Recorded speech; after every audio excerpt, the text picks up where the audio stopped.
que a gente tem falado tanto, a gente consegue comparar os nossos pensamentos com os pensamentos de Deus. Como você vai saber se o que você está pensando está ou não direcionado por Deus, está ou não no centro da vontade de Deus? Quando você para, analisa, examina isso aqui e examina a sua vida como está, os seus pensamentos. Isso aqui é o norte para a gente, isso aqui é a direção. Se os seus pensamentos estão longe disso daqui, então seus pensamentos não estão de acordo com o propósito de Deus para a sua vida. Por isso, provavelmente, você não está onde você gostaria. E quando surge um pensamento que te distancia de Deus, que você só descobre isso quando você tem um relacionamento com a palavra, você deve levar cativo a Jesus. Porque Jesus é a verdade que liberta. Então, mais uma vez, eu vou falar isso durante todo esse tempo. É muito importante a gente ter um relacionamento com essa palavra, porque é através dela, através das verdades que estão aqui, que a gente vai romper com aqueles malditos pensamentos que só vêm para travar a nossa vida. Não tem outra coisa que Satanás quer a não separar você e eu. Só que, segunda parte, você e eu precisamos compreender que estamos em uma guerra constante e Satanás é o nosso inimigo. Vocês não estão vendo Satanás? Vocês não estão vendo ele fisicamente aqui e agora? Vocês não veem ele fisicamente. Acredito eu que ninguém vê o próprio Satanás assim. A maioria de nós não tem dom de visão. Por isso que Cadê? Meu Deus. Não. Enfim. Por isso que em Romanos? Me perdi aqui. É em Romanos que fala que a nossa luta não é contra... É Efésios. É porque eu estou muito Romanos hoje. Eu fiquei toda perdida. Eu sou muito ruim de decorar versículo. Eu tenho tudo anotado aqui. Jesus fala que a nossa luta não é contra seres humanos, contra a carne, mas contra os principados e potestades. Ou seja, tem um trecho de um filme, eu não lembro qual que eu e o William assistimos esses dias, que o cara fala assim: eu não tenho medo dele, mas eu tenho medo do demônio que influencia ele. E o filme é um filme de ação qualquer, mas o cara só expôs isso, eu fiquei assim, é real. A gente não tem que pensar que a nossa luta é contra o nosso vizinho, é contra um irmão que fala mal da gente, é contra pessoas que difamam a gente aí afora. Nossa luta não são contra as pessoas em si, mas contra os demônios, as potestades, os principados que atuam nas regiões celestiais. Só que a gente sabe de tanta coisa, mas a gente não põe em prática. Deixa eu ler aqui Gálatas 5,17. Por isso digo, Gálatas 5, 16 e 17. Vivam pelo Espírito, e de modo nenhum satisfarão os desejos da carne. Pois a carne deseja o que é contrário ao Espírito, o Espírito o que é contrário à carne. Eles estão em conflito um com o outro, de modo que vocês não fazem o que desejam. A gente já tem aquela luta constante dentro de nós, contra nós mesmos, e ainda assim uma luta exterior que são contra vozes que nos tentam parar, pessoas, os demônios através das pessoas, enfim. E aonde acontece toda essa luta? Na cabeça da gente, aqui, ó. Na mente. Quando você está perto de tomar uma decisão, você precisa tomar uma decisão muito importante. Você faz o quê? Geralmente você para, pensa, analisa, e pensa, e pensa. Tem hora que você vai pensar em N alternativas para aquela situação e vai estar tudo ok. Você está, colocando os pontos positivos, os pontos negativos da sua decisão. O que vai acarretar a sua decisão? Mas, quando você dá ouvidos a uma mentira de Satanás, ele sopra uma mentira no seu ouvido. Aí você pega aquela mentirinha. Ele viu que aquilo ali foi uma brechinha, ele conseguiu te atingir, ele vai lançar mais uma, e você vai pegar, e ele vai lançar mais uma, e mais uma. E aí que isso aí foi um exemplo bem simples de como o diabo ele começa a lançar setas. Eu falo que eu tive entendimento de tijolos. Ele vai colocando tijolos, uma carreirinha, outra carreirinha de mentira, até você estar totalmente preso numa fortaleza, num modo de pensar errado. E esses modos que a gente tem, um molde de pensar, que muitas vezes é feito ao decorrer da nossa vida, é isso aí que muitas vezes nos aprisiona de estar onde a gente gostaria de estar hoje. Deixa eu ver aqui. Vou ler essa frase que eu tirei do livro, O Campo de Batalha da Mente. É um livro que a gente está lendo, eu, mais algumas pessoas aqui, e assim, só li a primeira parte e eu estou... Ai, Deus, muito obrigada, porque abriu muito os meus horizontes. Eu falo que se vocês puderem ler esse livro, é muito bom mesmo. Uma fortaleza é uma área na qual somos mantidos escravizados em decorrência de certa forma de pensar. Olha.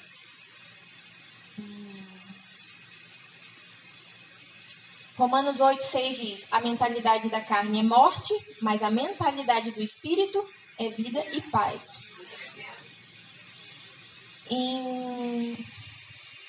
Meu Deus. Parece que eu tô vendo tudo embaralhado, de tanto nervoso.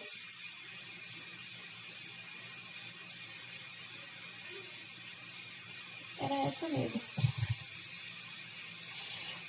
O versículo que mais é citado até agora nessa primeira parte do livro que a gente está lendo está em Romanos 12:2. Não se amoldem ao padrão deste mundo, mas transformem-se pela renovação da sua mente, para que sejam capazes de experimentar e comprovar a boa, agradável e perfeita vontade de Deus.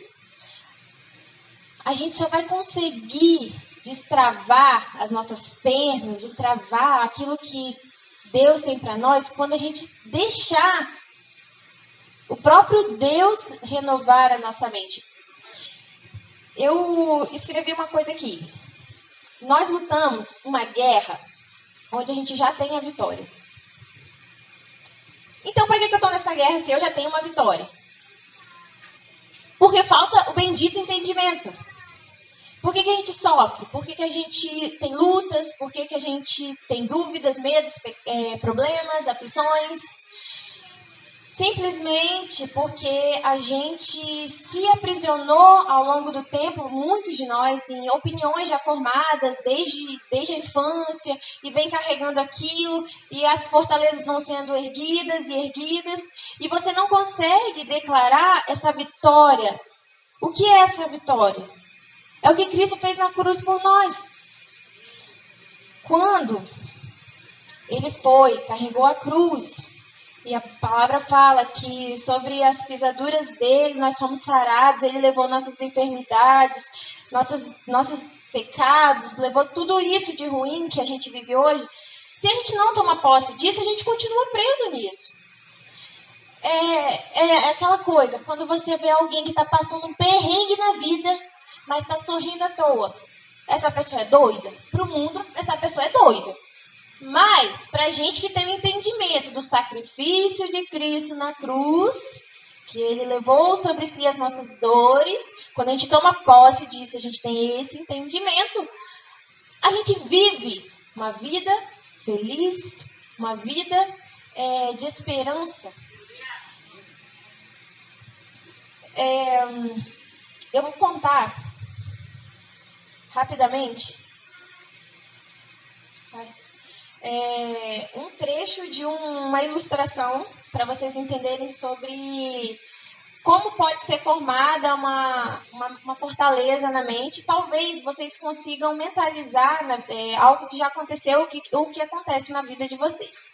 Isso é uma ilustração, tá? Está bem completinha no livro, mas eu vou bem rapidamente aqui. É um casal, João e Maria.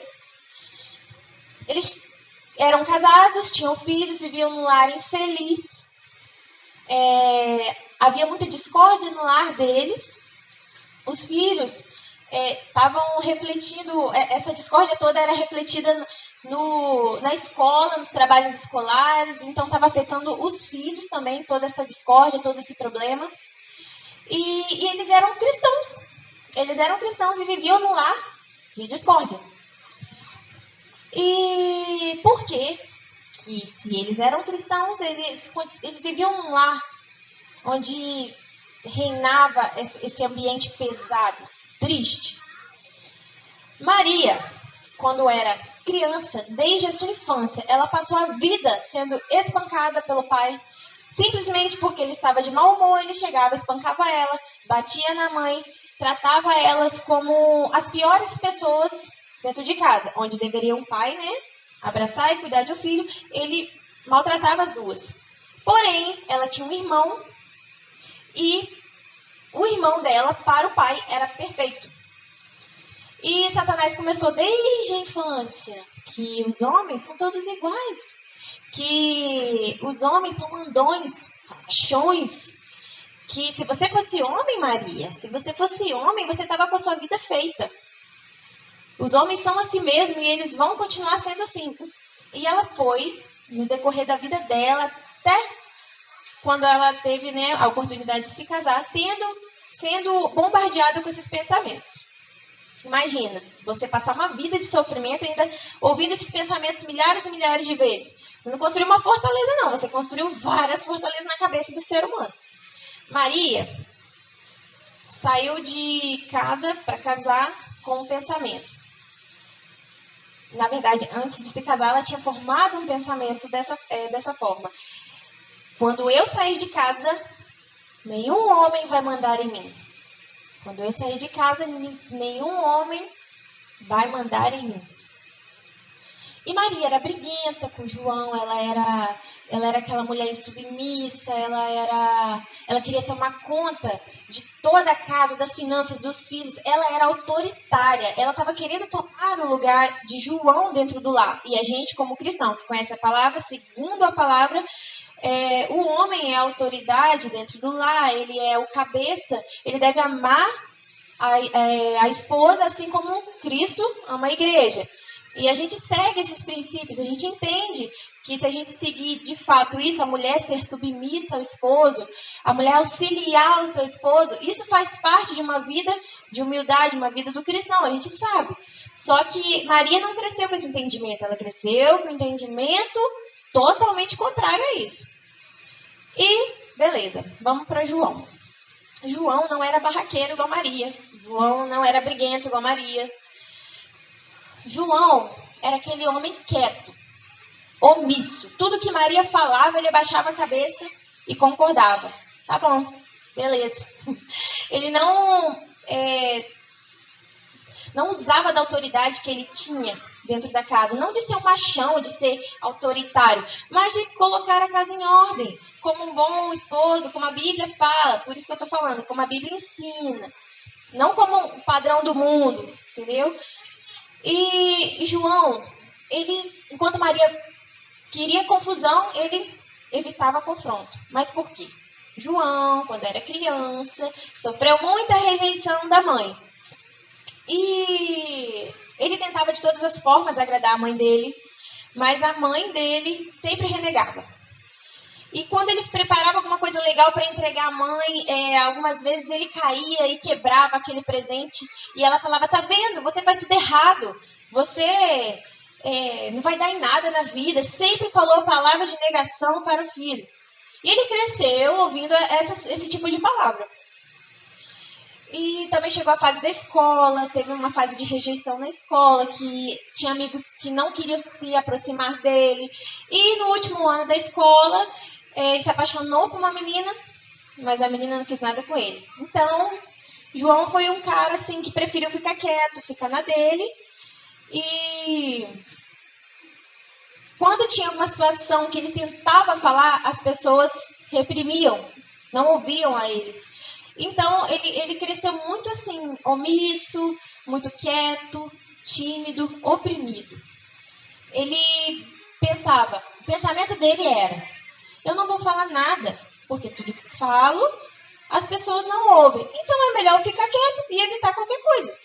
Por isso, no geral, vocês conseguem entender que Maria era briguenta, autoritária, que não queria ser submissa a ele, mas ele também não confrontava ela. Ele queria ficar paz e amor. Mas só que, antes de querer ficar paz e amor, tem que tratar. Porque ele veio de um histórico totalmente, assim, de rejeição. E ela veio também dessa parte de rejeição, mas de... não é abuso a palavra, fugiu. Vocês conseguiram compreender a história dos dois e como o fato de eles estarem vivendo um casamento infeliz, tudo isso era reflexo do passado deles, das mentiras que Satanás colocou na vida deles. E vocês conseguem saber como, eles sendo cristãos, como eles podem se livrar disso? Alguém consegue responder?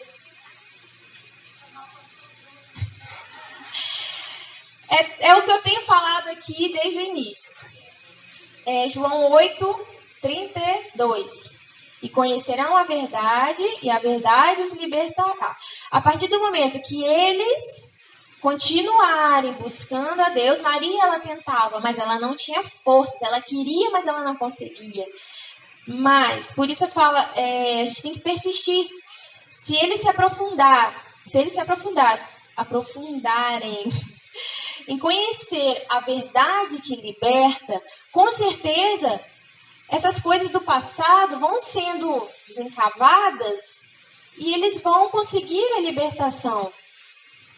E às vezes você pode pensar sobre a sua vida agora, se você se encontra em alguma área preso, talvez você não consegue ir além porque você está amarrado em um molde, uma opinião formada sobre alguma coisa. Não sei.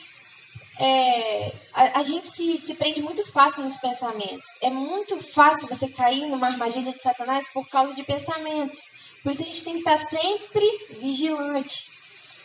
Uma coisa que eu quero falar aqui também, e eu tenho tempo para isso, vou falar rapidamente um testemunho próprio.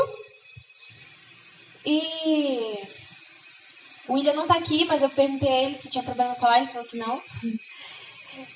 Esses dias, não tem muito tempo, isso aí que eu contei de João e Maria é uma ilustração. Foi uma fortaleza criada ao longo do tempo, desde a infância até a fase adulta. Ou seja, Satanás tem paciência. Quando vier um pensamentozinho, se você não lançar ele nos pés da cruz, vai vir outro, e mais outro, e mais outro, e daqui a pouco você está preso. É sério, ele tem muita paciência, eu tenho visto isso com pessoas ao meu redor, infelizmente, que não vigiaram, e foram setinhas, uma seta aqui, um pensamento ali, uma ação errada aqui, quando vê, estava amarrado e distante do Senhor. Infelizmente, é muito triste, é muito sério. Isso aqui me motiva a falar, porque a gente sabe que é possível viver uma mente liberta em Cristo. A gente sabe, então não dá para ficar calado. Não deixa a sua mente te governar. Entrega ela para o Senhor, cativa Jesus, para Ele te governar. Nesse dia, alguns dias atrás, eu e o William, a gente teve um pequeno atrito de casal, não vou entrar em detalhe, mas é coisa de casal que tem atrito, e é normal. E beleza, a gente teve esse atrito em um dia, aí no outro dia, no dia seguinte, começou logo cedo uns pensamentos, umas lembranças boas do meu passado. Eu fiquei assim, depois que tudo passou, eu fiquei assim, meu Deus, que Satanás sujo. Umas lembranças boas do meu passado logo pela manhã. Um dia após a gente ter tido um atrito. Tá. Aí foi passando. Aí de manhã, a parte da manhã, ainda conversei com a Vandréia, que é minha amiga, ela não tá aqui hoje. Falei assim, Vandréia, nada a ver pensando isso, aquilo, tal, do passado, pensamento bom, nada a ver, nem tô pensando nisso, por que surgiu isso agora? Aí, tá, beleza, conversei com ela. E no decorrer do dia eu fui notando que os pensamentos começaram a vir mais fortes e mais fortes. E eu, gente, tá. Quando foi à noite, eu saí pra ir na casa da minha tia, visitar minha avó que estava aí. Passei por um lugar, e esse lugar me trouxe um sentimento me trouxe, na verdade, uma lembrança do meu passado, da mesma situação. Me trouxe essa lembrança forte, e de tão forte que foi, estava me causando angústia. E era uma lembrança boa, mas me causava angústia porque eu estava sabendo que aquilo não era legal que estava acontecendo comigo. Fui, visitei minha avó, voltei, passei por esse lugar de novo na volta e falei assim, meu Deus, tava me apertando meu peito. E só lembrança boa, só as lembranças boas. Eu falei assim, tem alguma coisa errada. Não tá certo. Eu não tenho que estar pensando isso, essas coisas do passado, agora, coisa boa do passado. Tipo, depois que eu tive um desentendimento com o William cedo, um dia anterior, coisa boba, mas que se a gente não tá atento, a gente é levado pelos pensamentos. Eu cheguei em casa, de imediato, eu fui pro quarto, mandei mensagem pra Vandréia, cara, tô sendo bombardeada com aqueles pensamentos e agora, assim, tá me causando muito mal. Eu não tô me sentindo bem, me ajuda. Ora aí que eu vou orar aqui. A gente desligou o telefone, ela orou lá. Na mesma hora eu comecei a orar, rejeitando aqueles pensamentos. Eu falei, Senhor, essa vida que eu tenho hoje é a vida que o Senhor sonhou pra mim. Se aquela vida fosse a vida que o Senhor sonhou, eu tava vivendo aquilo, não isso. E eu comecei a declarar, eu rejeito esses pensamentos, eu tomo posse da tua verdade, do que o Senhor fez por mim na cruz, eu tomo posse de toda a tua palavra, eu comecei a declarar versículos que vinham, que maior é o que está em mim do que o que está no mundo, em Jesus eu sou mais que vencedora, e sei lá, todos os versículos que vinham na minha mente relacionados àquilo, eu declarava e rejeitava esses pensamentos malignos, porque gente, eram pensamentos bons, lembranças boas. Só que não era o sonho de Deus. Aí depois que eu orei e tal, me acalmei ali, senti mesmo que aquele peso, ó, sumiu. Aí eu conversei com a Vandréia e falei, Vandréia, não entendo por que isso aconteceu agora. Aí ela, muito sábia, minha amiga, diz assim, Lei, Satanás, ele quis te mostrar, tentou te mostrar que o que você viveu no passado é melhor do que o que você está vivendo agora. Ele quis te enganar com essa mentira. Eu falei assim, é isso mesmo. Mas é que às vezes você está tão assim que você não percebe. E realmente, depois disso eu comecei a perceber a situação, né? Como diz o Bruno, mapeei de trás para frente, assim, como foi acontecendo. E ele foi bem sutil, bem. Isso aí comigo foi coisa de um dia, né? E do caso da João e Maria foi coisa de uma vida. Mas, e se eu dou ouvido a esses pensamentos? O que será que. Será que eu estava aqui hoje? Vai saber se eu estava aqui hoje. Então, ele vai. Lança ali, se pegar, pegou. Gente, é muito sério. Isso é muito sério. Deixa eu ler aqui. Na verdade, antes de ler o último versículo, que só falta 5 minutos, eu vou falar de duas fortalezas, que agora, agora à tarde, enquanto eu estava fazendo alguma outra coisa, veio na minha cabeça. Fale sobre isso.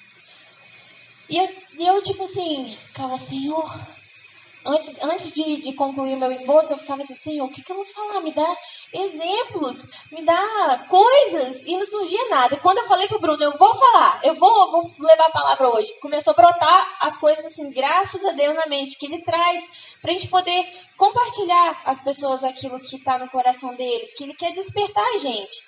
Eu agradeço a Deus, porque da forma que ele tem despertado, a gente pode despertar outras pessoas. E assim vai passando o bastão.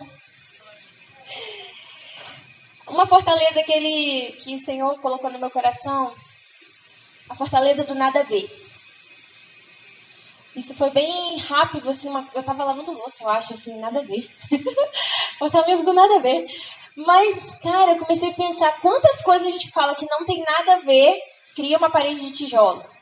Ah, nada a ver. Aí só veio na minha cabeça relacionado ao Ministério de Dança, que é o qual eu faço parte. Aí eu fiquei assim, veio assim, nada a ver você dançar lá na frente na igreja e dançar na festinha dos seus amigos, uma baladinha, um funkzinho, nada a ver.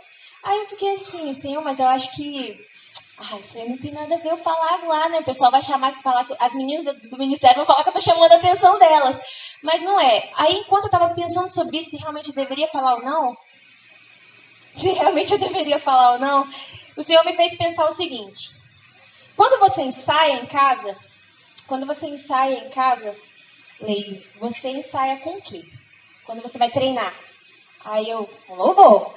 Eu gosto de ensaiar com louvor, porque é onde a gente tá, é o que a gente vive em casa, que a gente fala aqui. A gente vive no secreto, a gente traz pra cá. Então, quando eu tô treinando, eu também gosto demais de treinar com louvor, principalmente os que eu mais gosto.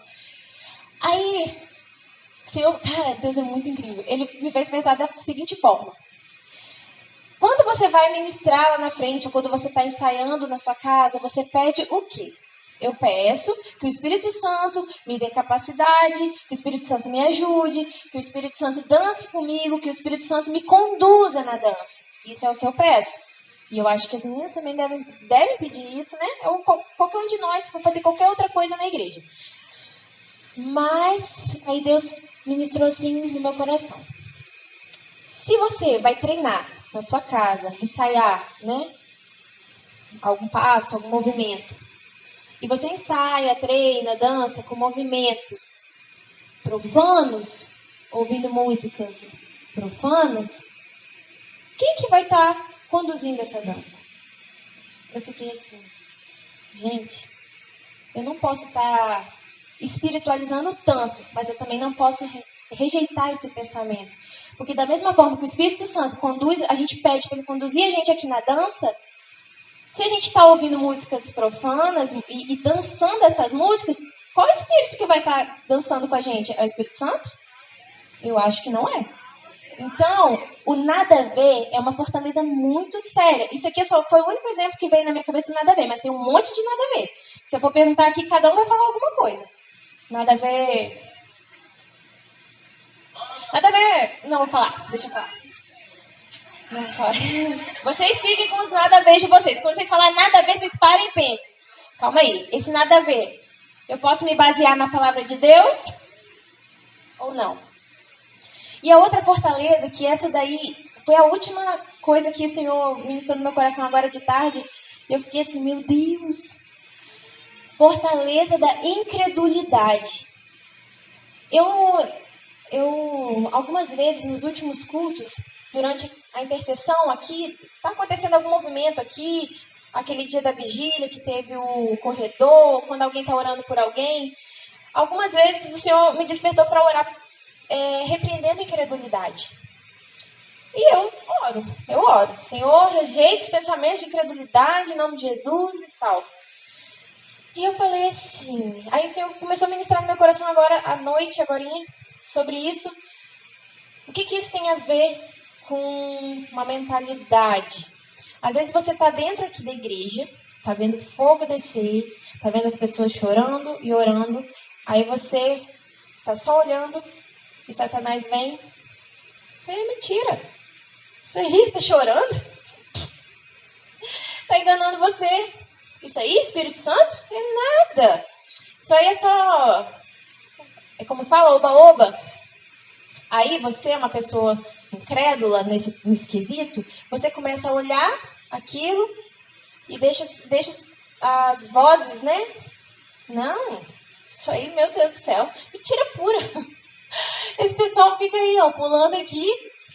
Daqui a pouco sai daqui a mesma coisa que nada. Não muda a vida, não. Tipo assim, você tá parado, você tá vendo o fogo descer, você tá olhando aquilo, mas você tá permitindo a sua mente ser bombardeada para que você não creia naquilo. E Deus nos falou da seguinte forma. Da mesma forma que a pessoa ela olha aquilo e não crê, por quê que você, quando vê e não crê naquilo, você consegue entender que você está preso? Porque você poderia muito bem abrir a sua boca e falar: Senhor, eu não sei se aquilo ali é verdade, mas eu quero viver aquilo, eu quero ter uma experiência com o Senhor. A fortaleza de Satanás é tão forte, é uma prisão tão forte que você não consegue abrir a sua boca. É mais fácil você olhar, você está vendo e você não crê, do que você abrir a sua boca e pedir: Senhor, eu não sei, mas eu queria experimentar. Me dá uma experiência contigo. Gente, a gente não vive porque a gente não pede. A gente não vive porque a gente não busca. A gente só vai viver quando a gente tiver entendimento que essa palavra é o norte para a nossa vida. Melhor do que você ficar não crendo nas coisas que estão acontecendo aqui, louvor, dança, pular, glorificar, ajoelhar, chorar. Melhor do que você não crer nisso é você abrir a sua boca e pedir ao Senhor uma experiência que você também possa viver. Então, Satanás, ele quer prender a gente de todas as formas. Ele quer prender a gente de todas as formas até nos manter congelados e parados. E não foi para isso que o Senhor nos chamou. Não foi para isso que o Senhor nos chamou. Vou ler o último versículo para encerrar. Filipenses 4:8. Finalmente, irmãos, tudo que é verdadeiro, tudo que é respeitável, tudo que é justo, tudo que é puro, tudo que é amável, tudo que é de boa fama, se há alguma virtude e algum louvor existe, seja isso o que ocupe o vosso pensamento. Pensem no que vocês estão pensando. Examinem o que vocês têm pensado. Tenham em mente que a gente vive numa constante guerra e Satanás é o nosso inimigo. Só que a gente já tem uma vitória. Cristo declarou essa vitória na cruz. Então, a partir de hoje, busquem renovação da mente, renovação do entendimento, para que vocês não fiquem presos em coisas do passado que impedem vocês de viverem o novo de Deus. Eu falo vocês, mas eu também. Não deixem de viver o novo de Deus, gente. Está aí disponível 24 horas. Corram para o secreto em nome de Jesus. Isso aqui que faz a gente viver uma vida abundante. Amém.